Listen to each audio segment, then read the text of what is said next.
各位同事，今日又同大家分享啲故事啦，同埋啲理念。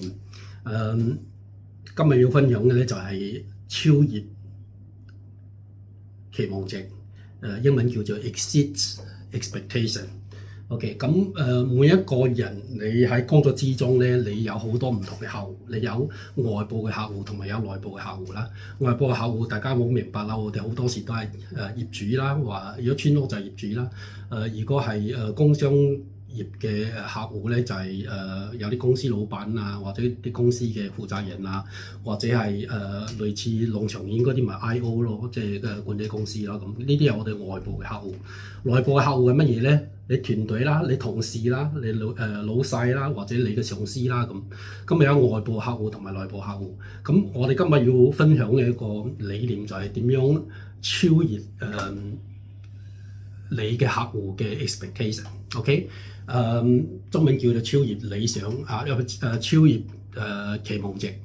OK，咁有一個古仔好得意嘅，我讀 MBA 嘅時候，我個教授係新加坡嚟嘅，咁有一個教marketing 嘅市場推廣學嘅一個教授，咁佢講咗一個故仔俾我聽，我記到依家，我成日做嘢都會諗起呢個咁嘅故仔，咁希望今日同大家分享咧，每一個人咧都緊記呢啲咁嘅故仔，對我哋工作上咧係好大幫助。咁呢個故仔係咩咧？就係話賣 pizza。OK， pizza 咧有3個唔同嘅 pizza 店。A pizza 店咧，嘅做法係咁樣嘅，即係當你要諗住要訂 pizza 嚟食嘢嘅時候，你就打電話俾 A，A 你哋今日有乜嘢嘅 pizza 啦？咁A 就接電話你好啊，客戶，你要乜嘢 pizza 啊？咁你有乜嘢 pizza 啊？咁佢話我有A 種啦、B 種啦、C 種啦、D 種嘅 pizza 啦，咁你要邊一種啦？咁佢話A 就 A pizza 係乜嘢嘢啊？咁A pizza 係類似嗰啲海鮮 pizza 啦，咁B pizza 係乜嘢啊？B pizza 係蔬菜啦，咁唔同嘅 taste 啊，唔同嘅 pizza 咁講一大輪嘢，咁大家嘥咗好多時間咯。咁你又打電話去訂 pizza 嘅時候，你嘥咗好多時間精神去揀你需要嘅嘢啦。咁呢個就係 A pizza 店。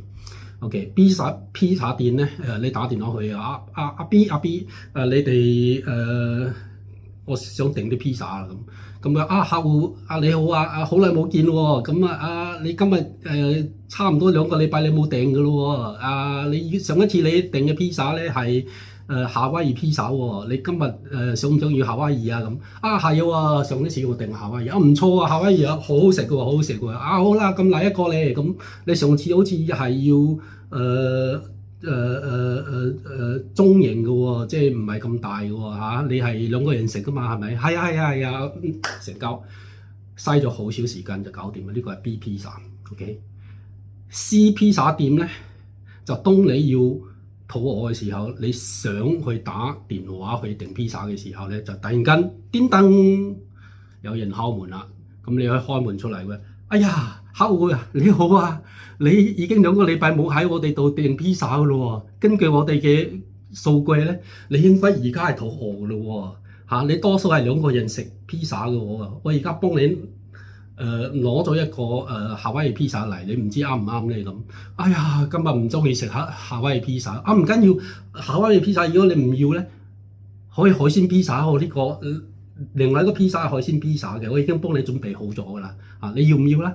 要嘅話你就可以即刻攞去啦。呢個好平嘅啫嘛，仲平過你夏威夷 pizza 嘅，平20%嘅，你就要啦，好啦，喂，咁辛苦人哋攞到你門口，諗都未諗到，你連打電話都慳翻嘅時候，人哋開咗門俾你啦，你都唔要咩？你可能要㗎嘛，你梗係要啦，要咗嚟，成交。你係 A pizza 店咧，定係 B pizza 店咧，定係 C pizza 店啊？A pizza 店咧就叫做 below the expectation， 即係低期望值。OK， 你嘥咗好多時間精神。B pizza 店咧係叫做 meet the expectation， 即係符合人哋嘅期望值。C pizza 店咧，佢係做到 exceed the expectation， 你根本諗都冇諗到。佢會已經有你嘅資料，而且佢係已經準備好咗。當你肚餓嘅時候，佢已經知道你肚餓啦，你需要訂 pizza 啦。呢個就係 C pizza 點，大家要學呢個咁嘅精神。你要 exceed the expectation of your customers。OK，你嘅客戶就唔止係外部嘅客戶，你嘅客戶同係你嘅團隊啦、你同事啦、你老細啦、你上司啦，咁咪有內部客戶同埋外部客戶。OK，咁大家諗一諗，我哋每一日做嘢咧，你有冇諗過你客戶嘅需求？你有冇諗住話要 exceed the expectation， 即係要超乎佢哋嘅期望值咧？如果有咧，你係好嘢；如果你冇咧，我哋要諗諗點樣去做到好，好唔好啊？咁另外一個故仔咧，我大概1990年咧，我第一份工我就喺 IKEA 喺宜家家私做嘅，咁工作需要就派我去青島，就做青島嘅辦公室，嗰陣時叫做 Purchasing Office 嘅 GM， 咁我做咗總經理，咁好細個嗰陣時20幾歲，咁做咗 GM 都好辛苦，冇經驗冇成咁點解人哋派我去啊？因為我係識得講國語啫嘛，唔係叻咁我去到但係學咗好多嘢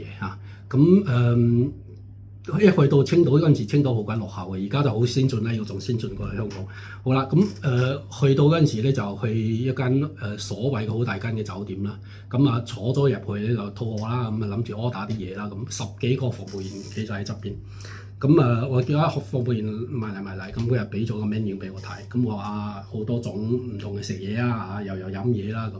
肚餓，咁先飲啲嘢啦咁。你有咩果汁啊？我哋有 A 啊、B 啊、C 啊、D 啊果汁啦咁。就要橙汁啦咁。走咗去揾橙汁俾我喎。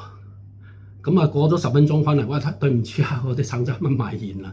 OK，唔係可樂啦咁。又走去又5分鐘，又去揾可樂翻嚟。對唔住，可樂都未到。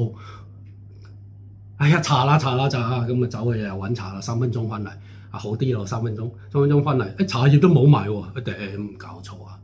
哇，咁你飲乜嘢嘢啊？你有乜嘢嘢飲得啊？咁唔係啦，俾我水飲啦。就俾咗幅水有咯啩咁，水要煲喎咁。呢啲係 below the expectation。OK， 我話我食嘢啦，青島海鮮好啦，我話我要海鮮啦，即係咩魚啊蟹啊蝦啊叫完之後翻去，又係冇貨，又翻嚟，搞到一大輪，搞咗半個鐘頭，乜都冇得食。OK， 我話你 menu 寫咗咁多，你又乜嘢都冇得食。係咪？你有10幾個服務員企晒喺度，你做乜鬼嘢啊？你到底你係咪想做生意啊？呢啲都係好典型嘅 below the expectation， 根本咧就唔配做生意嘅。呢個 below the expectation 嘅。OK，另外一個古仔咧，我喺青島嘅時候咧，我哋有我大概有6、7個人同我一齊做嘢啦，同事啦，我係領導啦，我係 GM。其中有2個人好特別嘅一個我哋叫 Michael， 因為佢好高，我就叫佢買高啦，就係 Michael 啦，叫佢 Michael。另外一個咧就係矮矮地，好狡猾嘅，即係好有思想嘅人，就叫 Nixon 我哋叫佢 Nixon， 即係尼克遜啦。Nixon 咧就好得意嘅，佢每一次咧佢做嘢咧就翻嚟咧佢就會同我講好多嘢嘅。Michael 出去做嘢翻嚟又會同我講好多嘢嘅。Michael 咧翻嚟咧多數咧就話俾我聽，Benson 有件事咧想話俾你聽咧。我今日去咗碼頭，嗰陣時我哋做嘢咧係做 Purchasing Office 嘅，就做 consolidation， 就將我哋日本、韓國同埋中國啲貨咧就擺埋一個貨櫃入邊。佢就幫我負責做 consolidation 呢個咁嘅業務嘅。佢翻嚟佢同我講，每一日都同我講好多問題啦佢就話譬如佢話今日咧嗰個碼頭青島碼頭嗰個主任就叫我去話我哋個貨櫃擺咗喺門口阻住個地方啦阿 Benson 你覺得應該點樣整啊第2日咧就去處理啦處理咗翻嚟咧就話嗰個貨櫃我幫佢拉咗去第2度啦，就唔阻住佢哋啦但係第2度咧就話污糟喎，我哋啲貨櫃污糟喎，驚有啲蟲啊會影響人哋啲食物阿 Benson 你應該點樣做啊喂大佬，你將所有 problem 整個問題就講俾我聽，講完之後就叫我去幫你揾解決方法。呢個係第一種人，呢個叫買高啦Nixon 又唔同啦，佢每一次翻嚟就話俾我聽話我今日去咗稅務局。稅務局叫我哋去報稅，我就話俾佢聽咧，就我哋啱啱成立半個月，唔係半年到就未有數嘅，報唔到數嘅。我就叫咗佢話唔好咁早話問我哋啦，過多幾個月之後先問我哋啦咁啊。第二日佢翻嚟可能就話俾我聽啦，阿 Benson 啊，我今日咧就去咗港務局嗰個主任咧就話個貨櫃咧就阻住嗰條路咁我就即刻打個電話俾3間嘅運輸公司就揾咗個拖頭啦，拖走咗啦，咁大概係2000零蚊啦咁我為咗慳時間啦，因為嗰陣時30年前就未有手提電話，為咗慳時間咧。我就俾咗1000蚊先嘅，咁啊俾完之後你得閒幫我批一批啦，咁但係已經拉走咗嘅啦，已經解決咗呢件事啦咁。嗱 Nixon 做嘢方法咧，佢就話俾我聽，佢每一日都翻嚟同我報告，咁報完告之後咧，佢就話俾你聽佢嘅解決方案，佢有3種解決方案，佢就揀咗阿 A 嘅解決方案，咁啊解決咗啦，咁就話俾我聽話有問題，我幫你揾咗3個方案。然之後揀咗其中一個我覺得最好嘅方案，我話已經解決咗㗎啦，我話俾埋錢添，咁我翻嚟同你報銷，咁你話咁得唔得咧？嗱，第一個人就 Michael，佢做嘅方式係將所有嘅問題呈現俾我，佢唔係冇報告啊，但係報告咗之後咧就佢 expect 你做領導嘅，你幫我解決問題。第二種人咧 Nixon 咧，佢就將每一日翻嚟同我做個報告，報告咗之後咧，佢就話俾我聽我點樣解決方法。解決咗之後咧，未必係最好方法，但係我已經解決咗㗎啦。咁佢係將問題講咗出嚟，但係話咗俾我聽已經解決咗問題啦。咁咧係咪好輕鬆咧？呢個就係 exceed the expectation 嘅人嘅做法。咁我今日同大家分享呢啲咁嘅嘢咧，就係話我哋同事們之間，我哋同一個團隊嘅人，我哋應該每一日都要諗住話你要 exceed the expectation of your team member。你要將你每一日嘅工作咧，你要超越你 team 入邊即係團隊入邊嘅每一個人嘅期望值，包括外部嘅客戶同埋內部嘅客戶。俾一個好簡單嘅例子啊，農場園啦，咁阿 Jarvis 做 PM 啦，咁農場園咧，我哋要幫人哋做鋪一站嘅防水膜咁防水膜咧。農場園入邊有成1000戶嘅人嘅，咁每一個人咧，佢都會擔心話你擺咗太陽能板喺佢個屋頂咧，會唔會整到佢漏水？咁我哋話咗俾佢唔會嘅，我哋會整一個防水膜。咁但係佢又擔心佢防水膜整得唔好喎，你覺得你個防水膜得唔得啊？咁點樣整㗎？咁佢係好擔心嘅咁。如果我哋有咁嘅心態話 exceed the expectation of the customer 嘅話，我哋可以喺做之前就將我哋所有做嘅步驟、產品嘅sample 都俾嗰啲住戶啊或者業主咧睇到晒啊，無論用乜嘢方法擺喺佢大堂啊，或者係用視頻嘅形式，或者用 YouTube 嘅形式啊，或者用網站嘅形式，會話到俾 WhatsApp 啊嗰啲俾人知道。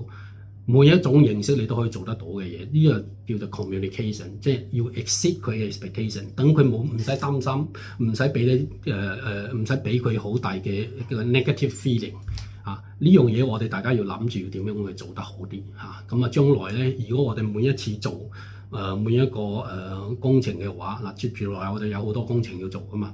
咁每一個工程咧，我哋面對嘅客戶咧，可能係每一個住戶或者係 I.O. 即係管理公司，或者係業委會嗰啲人嘅。咁我哋要 before 即係以期等佢嚟問你點樣做嘢嘅方式，我哋可唔可以預先做定好多嘅步驟，用視頻啊、動畫啊，或者係以前嘅案例啊，呢啲咁嘅嘢咧，就呈現俾人哋睇，即係人哋你未做之前咧，你已經話咗俾你聽我哋點做，呢個就係 exceed 佢嘅 expectation， 我哋要超越佢嘅需求或者超越佢嘅期望值。嗱，我哋做嘢嘅方式喺我哋公司入邊做嘢，我哋要有一種精神，就係要 exceed the expectation， 超越你客戶嘅期望值，好嘛？多謝大家。